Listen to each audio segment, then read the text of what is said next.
Hello and welcome to episode 14 of Creative Adventures, an accidental podcast. And no doubt the first thing that you'll notice about this episode is that it sounds different. And that's because I'm not in my flat with my studio equipment, but I'm in a kayak on the River Thames.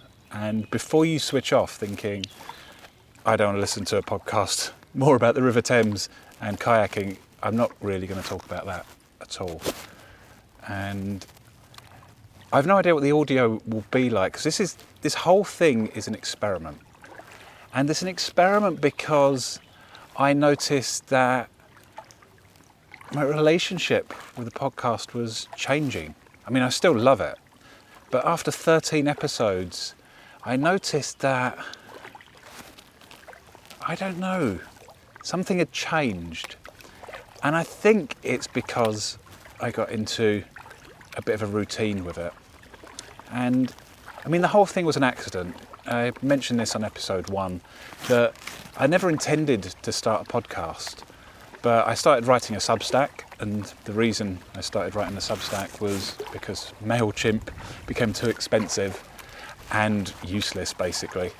And so I moved to Substack, and then I thought, people use Substack for long-form writing, so I thought I'd do some long-form writing. And accessibility is really important to me, and I thought, well, long-form writing's great, but I probably won't read this. There's too many words on it. I've just realised that other boat users are going to think I'm insane because I'm just kayaking down a peaceful river, talking to myself. But I wanted the Substack to be accessible, so I thought, I'll record like an audiobook version of it. And I didn't just want to read a script because that would be really boring, and I'd find it boring as well. So I thought, maybe I'll just talk around the subject matter that I talk about in the podcast and use like the podcast platforms to broadcast it so people could download it. And then I thought, that's a podcast. And so that was an accident, and naturally a structure of writing and recording the podcasts emerged. And the structure for 13 episodes up to, sorry, I just got hit by a bush, up to this one have been that I will just notice stuff that I become fascinated by during the month, and I will write about it. And I'll write the Substack and research it where I need to and fact check it when I need to. And then when the Substack's written, there's normally like 3 big themes, and I like that. I like the rule of 3s. And once that's done, I will then record it.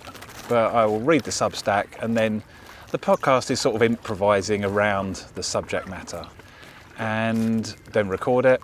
And I record it in really, I've spent quite a bit of money on audio equipment because I'm obsessed with sound, as I mentioned on the last episode, and I really notice deficiencies in sound, which is one of the reasons that I'll get to why this experiment is a challenge for me. And so I'll record it in my flat and then put it out with a little bit of editing. And that has just become a routine. That has become what I do. But I noticed that the last few episodes, there's a boat coming along. So I don't know whether to stop talking when a boat comes along, like a motorboat. I'm going to run into a goose as well. Sorry, goose. Do you want to be on the podcast? Hey, you going to say something? No? Sorry if I disturbed your day. There's some dragonflies as well. That's amazing. Maybe I won't talk when a boat goes past.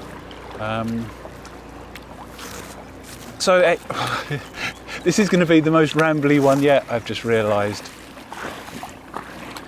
Because I can already think of so much I want to talk about. So one of the things that I noticed was that I was writing the Substack and recording it later and later each month. And the last couple, I finished writing them and recorded them like a day beforehand, I think. And it just ever so slightly started to feel a bit like work, like it was something I had to do. And the whole intention was never for it to be like that. And so I realised I just needed to break my own process to break everything about that process, to change it in some way, not to ruin it or anything, but the whole thing maybe lost a bit of its experimental edge for me. And that doesn't mean every episode will be like this from now on. So this is an experiment, and it's already been interesting because one of the weird phenomena when I kayak is no matter how soon before I get in the water I use the loo, within 5 minutes of being out in the water I need a wee. And that happened again today just before I started recording. And I'm doing a little stretch from Cookham to Datchet today, which the start of it's quite remote. So I tied up the kayak and jumped out to do a wee, and I forgot I was attached to the Tascam recorder, the thing I'm recording this on, and it fell in the water. Luckily it was in a dry bag, and what was surprising is the dry bag just slid off and sunk to the bottom of the river. I thought it would float, but because I was attached to the Tascam, I managed to keep hold of it, and I had to stop for a while and dry it out. But now the screen doesn't work, so I think this is recording because my headphones got wet as well and they don't work. So I think this is recording. Geez, how am I going to keep my chain of thought during this? Let's just carry on talking about the experiment. One of the things this reminds me of, one of my favourite books and one of the only books that I've read, I don't know, maybe 5 or 6 times. I very rarely read a book more than once. It's a book called Orbiting the Giant Hairball by a guy called Gordon Mackenzie, who sadly died just after I read the book, which was back in, 2010, something like that. And yeah, Orbiting a Giant Hairball is a brilliant book about creativity that doesn't really say much about creativity. There's just lots of little, it doesn't overtly say this is how you do things. It's just lots of anecdotes and stories and Gordon's thoughts, and the whole book is presented like a wonderful masterpiece. Like, just even the feel of the book and the shape of the book, and it's brilliantly illustrated. I realise I need to concentrate because there's a motorboat coming up behind me there that I didn't see because I'm so immersed in talking to you. And I feel really self-conscious talking when people go by. But maybe that's part of the experiment, for me to be uncomfortable. I'm approaching a dad and a child that's rowing, so I'm feeling even more self-conscious. But the whole book is like a masterpiece. And one of the chapters in the book is called From Grope to Rote. And it tells the story of how, so Gordon Mackenzie worked for Hallmark Cards as, I think he sort of started as a card designer, but then he just became Gordon Mackenzie, and in the end they created roles for him. And one of the roles that he had was not called the creative guru, but something like that. And basically his job spec just involved him sitting on a throne in a room that people could walk in and tell him their ideas, and he'd tell everyone that their ideas were brilliant. But in the chapter From Grope to Rote, it tells the story of how Gordon was invited to create a course, like for people at Hallmark to do. I think it was for people at Hallmark to do. And he wanted to create the weirdest course, like the weirdest workshop he could do. And he wanted it to feel like there was nothing to really grip onto. And he said he wanted it to feel like when someone like jumps out a plane or bungee jumps, their arms and legs like flail, because they're trying to grab onto something, even though they know there's nothing to grab onto. And that's why he called his course, his workshop, I don't know why I keep calling it a course. I never use that word.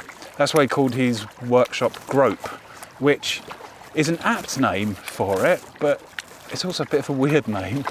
I don't know if I'd want to go on a workshop called Grope. But he did Grope, and it was amazing, and people loved it, and people were baffled by it. And I loved the sound of it, because it's the type of thing that I love running and inviting people into my world. And then he was asked to run it again, and he ran it again, and it wasn't quite the same. And I think he ran it a third time, and it was just a bit nah. Like, it didn't have that edge to it. And he said he realised that grope had become rote. Like rote as in learning something by rote, becoming a repeated formula. And I was thinking of that when I decided to record this episode in this different way. Like, again, not that I've fallen out of love with the podcast, but there's something really important about not knowing in my creative practice. I think maybe that's what it was. Maybe that's what I've started to notice after 13 episodes, that the levels of not knowing had diminished. And it was maybe becoming a bit rote. And I wanted to get back to being a bit more grope in Gordon's sense of the word. And there's a few things that appealed to me about this. I mean, there's been some accidental stuff, like dropping the Tascam in the river and not knowing if any of this is recording. I mean, I don't like that, but I'm sure that will be an interesting learning for me. And also, I wasn't going to record this today. So it's a Sunday today, and it's quite hot. And I was going to record it tomorrow because it gave me a bit more chance to plan my route. Also, the river will be less busy on a Monday.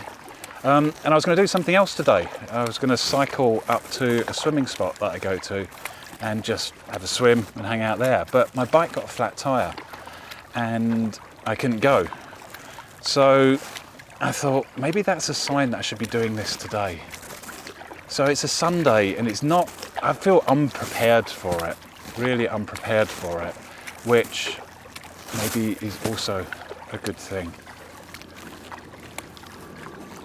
But a couple of things appealed to me about it, because, oh yeah, I'm under the Heathrow flight path, so you probably hear planes as well.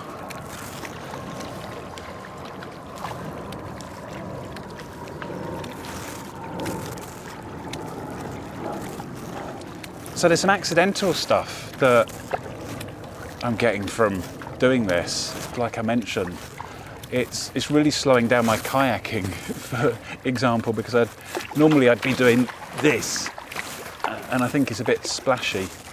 So it's done that. But there's some intentional stuff that I've wanted to disrupt. Not only the recording in the studio versus recording here, but flipping the order of writing the podcast. I'm not even writing it. That's one of the biggest things, is I'm not writing it. I decided I wanted to start when I got in the river. There's two cormorants. They make a noise, cormorants. It's like a something like that, but they very rarely make a noise. There's a dark black one and a sort of grey one. Oh shit, what was I talking about? So, not only not recording in my studio, but also, not writing the podcast. Just starting by talking about what I wanted to change and seeing where it went. And then I'm going to take this and write the Substack in response to it, so it flips that. But also it breaks another thing of sitting down and writing, because I'm doing a repetitive motion as I talk. So I've got the paddle that's keeping me going along, because I also don't just want to sit in the middle of the river and record. I've got 25 kilometres to do and I want to get there. But the thing about doing the paddling, this repetitive, gentle-ish action, is my body's more of a part of it. And there was a brilliant exercise that Keith Johnson, who I've mentioned before, who's a big influence and a sort of unofficial mentor to me, the theatre director that was regarded as one of the grandfathers of improvisational theatre. And one of the brilliant exercises that Keith did with us was you'd go on stage and do a repetitive action that you'd mime. So two people go on stage, and you might say, Keith might say, right, the two of you are washing up, And so you'd be miming washing up. And Keith would point out that if you're washing up, you wouldn't just be standing there going, oh, I'm cleaning this dish. And the next person's going, yes, you are. Look, I'm scrubbing off some lasagna. You talk about anything other than washing up. I mean, you might say, pass me a tea towel, but you're not going to be talking about that activity. So the exercise would be to do this repetitive task and just have a normal conversation. And what was brilliant about that is the repetitive task would just free up the spontaneous self-expression. You'd have a much more natural sounding and free-flowing flow of speech. And it also gave people access to more uncensored chains of thought. And I experimented with this when I did the Inexpert conference, which was the conference designed to be the opposite of TED. And there was a guy I know called James Traeger, and I put a link to his talk in the podcast notes. And James wanted to talk about tennis. The idea of Inexpert was people gave talks on subjects they had little or no expertise in. And James said he's not very good at tennis, he doesn't particularly like tennis, could he do a talk on tennis? And I said that, sorry, I'm distracted by some tiny little ducklings. Let's go over and see if, I said this wouldn't be about kayaking, didn't I? But I don't know if you can hear their little duckling noises. I don't know how sensitive this mic is. How many are there? It's about 8 of them. And I said to James, yeah, that sounds like a really good talk. It's exactly what I'm after. But I'd like you to be playing tennis while you do the talk. And that's what we did. So James was on stage in front of an audience of 100 people talking about how he doesn't really know much about tennis and he isn't very good at tennis. And I was bouncing tennis balls to him that he was serving back to me. And it did such a brilliant thing to James because it interrupted the habitual chains of thought. It meant that he kept on, I mean, like a bit like I am now, that you'd be following a chain of thought and then all of a sudden it would disappear.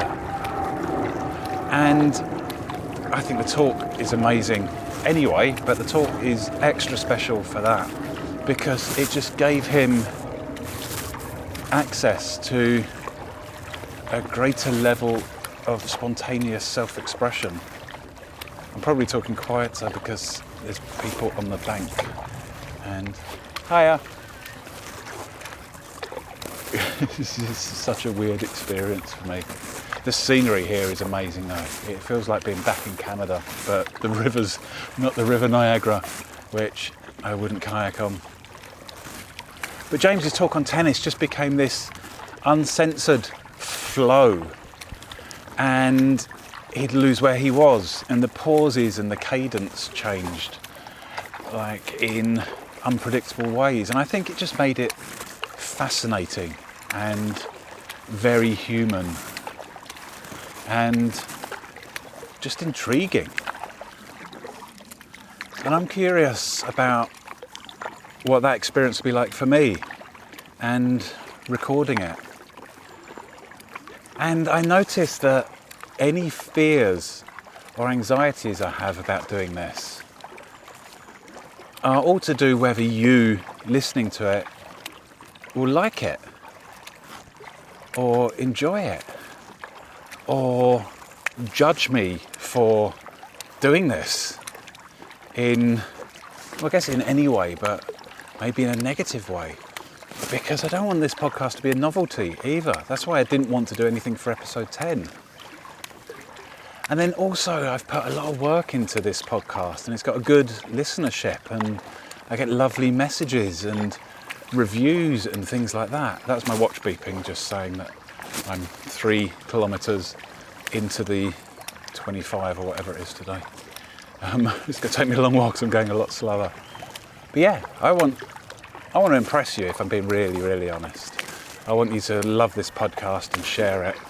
And part of my fear is by doing this, maybe you've listened to it because the way it sounds and flows is what you love about it. And maybe you've already switched off which is a bit weird thing to say because you wouldn't have heard me say that. But maybe you're thinking, this podcast has jumped the shark and I'm not going to listen to that anymore. But that's not a reason for me not to try it. I mean, if this ends up being a catastrophic failure, then I'm wondering, I don't know what failure would be. Like, no one listens? I lose all of my subscribers? I mean, I wouldn't like that, but I'd rather that than slowly notice that it was becoming just a rote piece of work that I gradually got bored with and killed off. And I think I spoke about the art of the intentional ending. I think it was the one before last episode, I don't know, 12, something like that. And I do like ending projects intentionally, but I'm wondering if I end up ending them because I don't pay attention to this need to break a routine. And this feels like the time to experiment with this, whatever the consequences may be. And then that also makes me realise that I genuinely do record this podcast for myself. The same as I make art. I make art to help make sense of the world. I make art to give non-verbal expression to meaning that I'm trying to make. But the fact that I'm slightly bothered that doing an experiment and changing the formula that's worked very well for me makes me realise maybe it has become more about you, the listener, and numbers and maintaining an audience than I'd like to admit. The timing feels right for it. The last episode was episode 13, and I said at the start, the podcast became a teenager. And there's a thing that I read about. This is the other thing that's broken in this episode, is I can't fact check anything. Normally I'll come up with something, like I just realised, I want to talk about synaptic pruning. And normally I'd be writing this for the Substack and then I'd do a bit of research, make sure that my understanding of synaptic pruning was correct.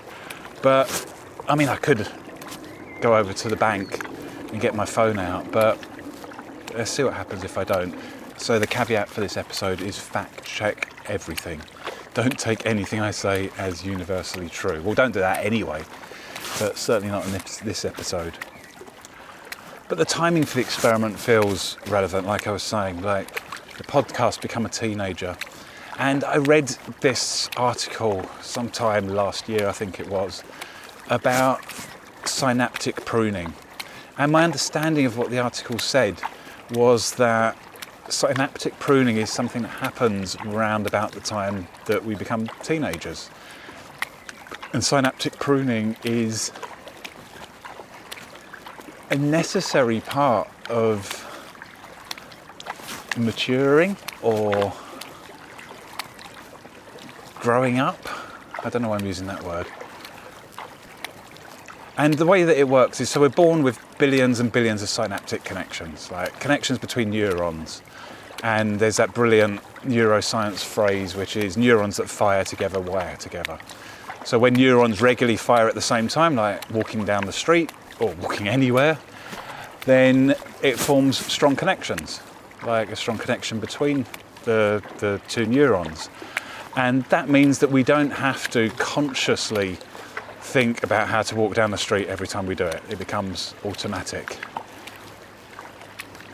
And we are born with billions and billions of these neural connections, or these neurons, but we don't use them all.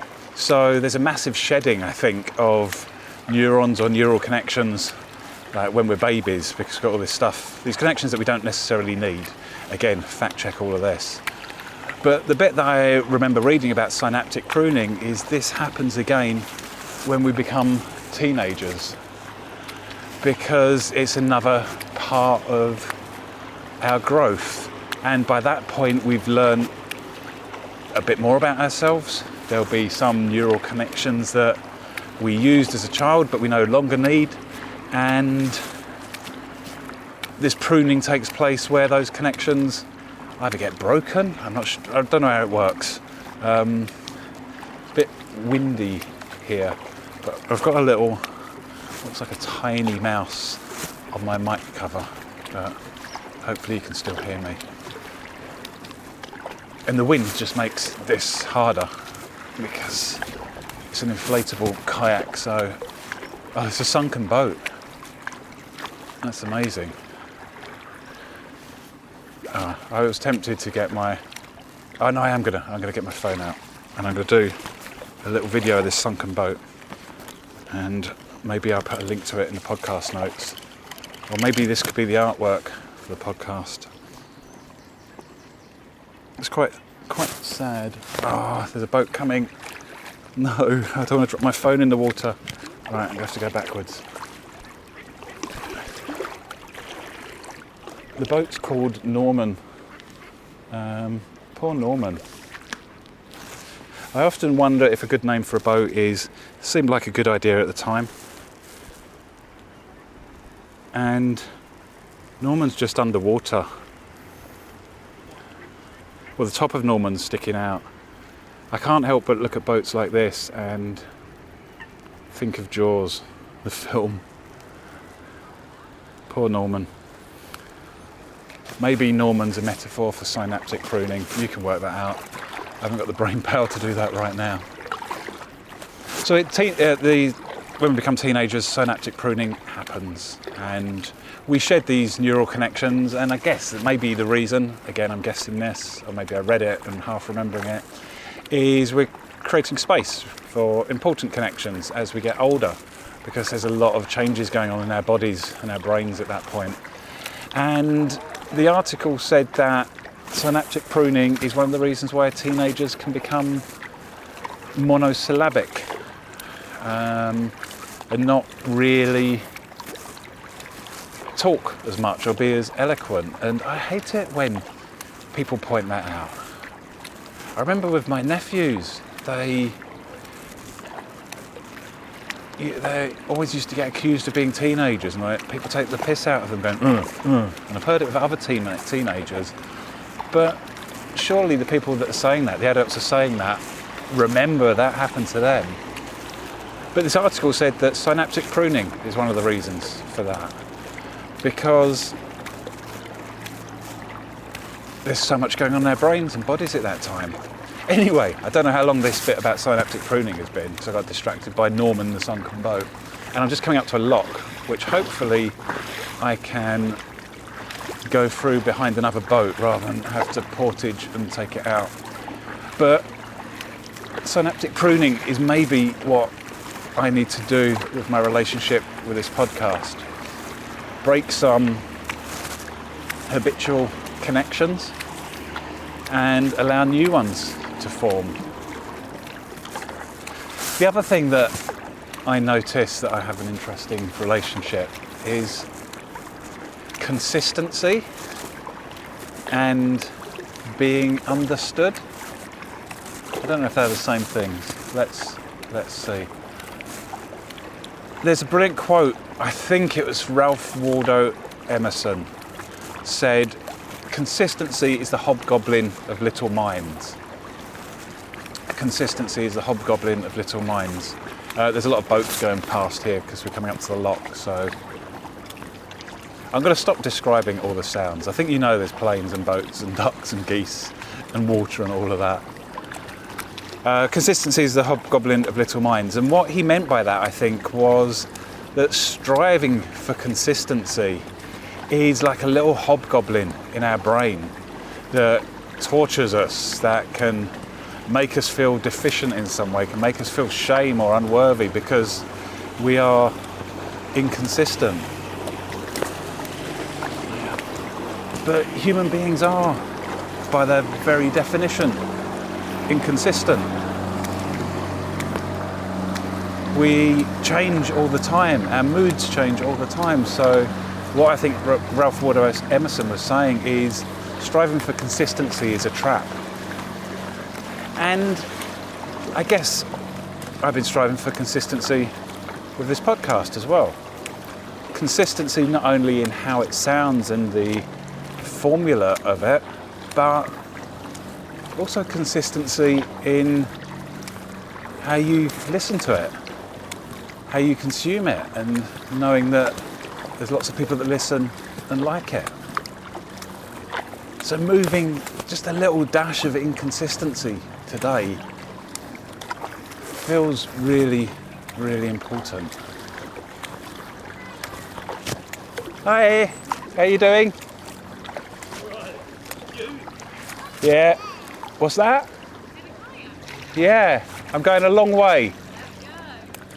I'll see you at the lock probably. I said to the little girl, I'll see you at the lock probably, and she laughed as if it was the funniest joke ever. Maybe you did too. Maybe it was the funniest joke ever. Maybe that's the type of random stuff that I should be doing. I think she's a bit too young to listen to podcasts. But I don't know if the consistency bit is anything to do with this wanting to be known and not known. Because one of my biggest triggers and things I find difficult is being misunderstood or feeling that I'm misunderstood. And I hate it. Being misunderstood, I think it's something to do with the way my brain's wired. Just feels painful to me.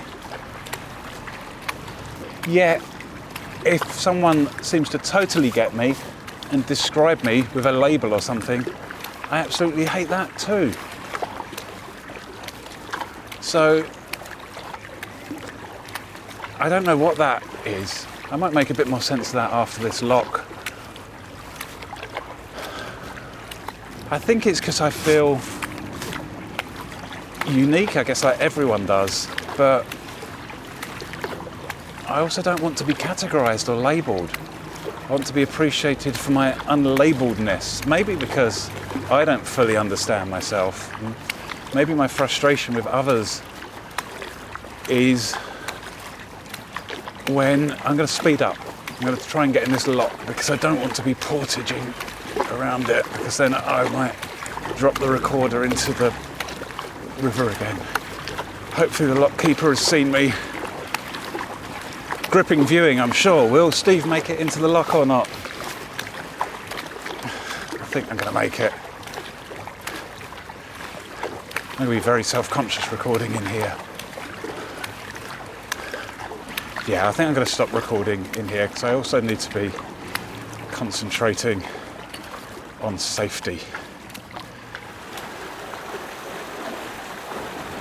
Thank you. So I'm through the lock, and it's the first time, twice today, I've been through a lock on the kayak, because locks use a hell of a lot of water, and just for me to go through on a tiny little kayak isn't the best use of it. But because it's busy today, which probably wouldn't have happened if I'd actually gone out on Monday, there's loads of boats out, so I can just hop on the back of them. Not literally, just in the back of the lock. And two things happened in that lock which were exciting. One thing was a little duckling jumped out of the water onto my boat and sat on my leg for a little bit. And I took a little video of it. Maybe I'll do some videos to accompany this podcast. It's not going to become a video podcast ever, because you know my thoughts on that. And the other thing I learnt in that lock is my rope isn't long enough, because that was a deep lock and the water just kept going and my rope wasn't long enough, so I just had to cling on to a chain on the side. I've no idea what I was talking about before the lock. Synaptic pruning, I think, and consistency. I don't know, maybe that's all I want to talk about. I've no idea, absolutely no idea how long this is or how long it's been. But I guess they're the main things. Like this idea of from grope to rote, as Gordon Mackenzie put it, and noticing where an accidental structure has arisen. And even if I go back to that structure for episode 15, the next one, at least it's a conscious thing. And also that balance between form and emptiness. That's it's a Buddhist sutra, I think. I think it's called the Heart Sutra, where form is emptiness and emptiness is form. The idea that emptiness needs form to be emptiness, and form needs emptiness to be form. I think that's what it means anyway. And maybe I'm experimenting with that too. And knowing the form in order to break the form. Maybe I'm just having a mid-podcast crisis at age 13, episode 13. But I also love the embodied nature of recording like this. Like doing that repetitive action. My only concern is that the repetitive splashing will become annoying. They're towing me! That was some very fancy people in boats pointed out that the geese in front of me were going faster than me. And another kayak wisecrack, I said, no, they're towing me. To which they went, oh, which you might have heard, which I think was polite laughter rather than they actually found it the funniest thing ever. But knowing the form in order to break the form, and I guess linking it back to the whole theme of this podcast is I'm just fascinated by what would happen if I didn't have a hypothesis for this. I very rarely have an objective. All of my projects start with a curious question. But it would be, I wonder what would happen if I just did this. And I think it's incredibly important to keep track of the things that were once spontaneous become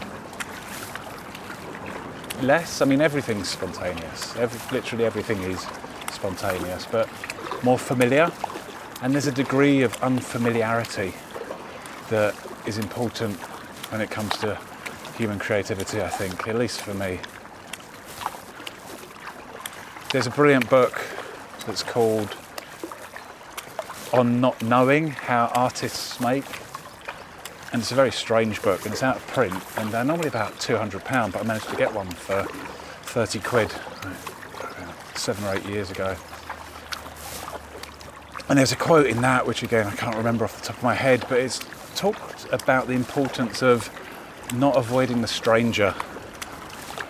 Not avoiding the stranger because you don't know who they are or if they're dangerous, and making everything familiar is really just to avoid the stranger, because who knows what would happen. I mean, what's the worst that's going to happen here? No one will listen. I dropped my Tascam in the water. I checked at the lock and I think it's recording. So maybe I'll call it a day there as I'm approaching Taplow Bridge. If you've made it this far, thanks for sticking with me. I'm not sure what this one was about, but I think there's some relevance there. You just have to do the work to work it out. And a couple of things before I go. I don't have my list of stuff that's coming up. I can't even remember when this is going out, but I'll put a link to workshops and stuff in the podcast notes. How many geese are here? There's about 30 Canadian geese surrounding my kayak. And one lone seagull. I haven't got any food, I'm afraid, geese. Yeah, I can't remember when this comes out. July 10th, maybe? I don't know. But I'll put a link to workshops in the podcast notes. There also might be a talk that I did that was a very special talk to me that might have come out by then. And if it has, I'll put a link to it in the podcast notes. So if you would like to have a look at that, it's me telling a story about something that's very important to me. And yeah, I'll see you in a month, speak to you in a month. Probably back in my nice dry studio. Oh, I like that. Audio! I went under a bridge and now everyone's looking at me because I just shouted audio. I'm going to go, otherwise this will go on forever. Thanks for sticking with me. I'll speak to you soon. Bye.